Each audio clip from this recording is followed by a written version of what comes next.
know, when we created our Spain and Portugal Magnifico tour, people liked it so much they came to me and they said, hey, how about northern Spain? So I put my mind to it.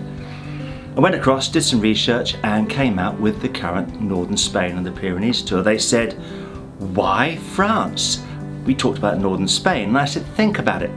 The Pyrenees is a natural border, but on that Pyrenees is the man-made border separating France and Spain.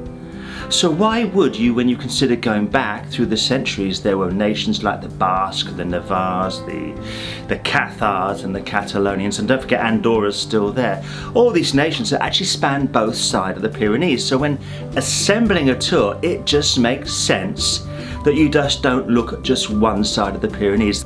But it's more than just those sites, it's actually those places in this area. There are several ancient routes through here, like the Pilgrim's Way.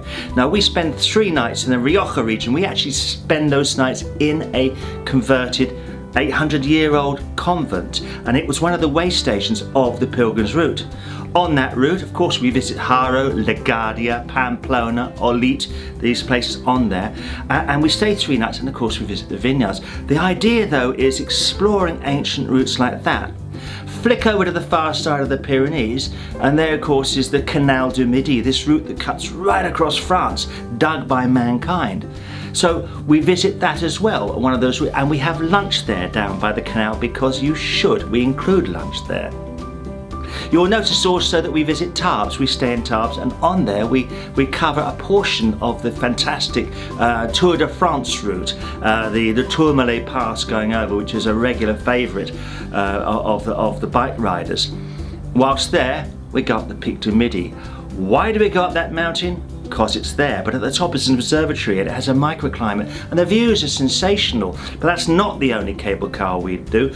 Over in the Costa Europa in Spain, near San Sebastian, when we have the 3-night stay, we spend a day up in those mountains. We take the cable car, but that's really a feeble excuse because we also go out for a lovely mountain stew lunch. It's what you need to do. You need to experience the foods and the cultures and the styles in a different area.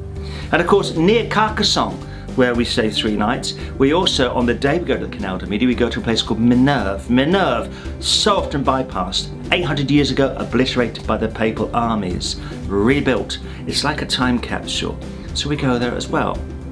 So the idea of these areas we visit, the Pyrenees is in the way, is we go around and we visit the places off the motorways, away from the great sites, and we go to the lesser known sites, because we can, because we have 2 and 3 night stays, and they must be visited. So come join us. We do it the Albatross way. Come with us.